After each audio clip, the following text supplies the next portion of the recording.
14 సంవత్సరాల అరణ్యవాసం తరువాత శ్రీరాముడు రావణుడిని సంహరించి సీతాదేవితో అయోధ్యకు తిరిగి వచ్చాడు.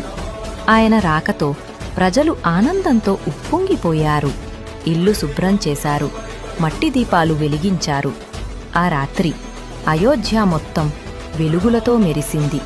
అదే మొదటి దీపావళి. మరో యుగంలో ద్వారకలో భయంకరుడైన నరకాసురుడు దేవతలను ప్రజలను వేధిస్తున్నాడు.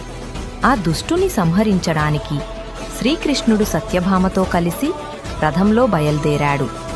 యుద్ధం భీకరంగా జరిగింది. శ్రీకృష్ణుడు గాయపడ్డప్పుడు సత్యభామ ధైర్యంగా ముందుకు వచ్చి దివ్య బాణం విడిచి నరకాసురుడిని సంహరించింది. ఆ రోజు నుంచే ప్రజలు దీపాలు వెలిగించి నరక చతుర్దశిని జరుపుకుంటున్నారు.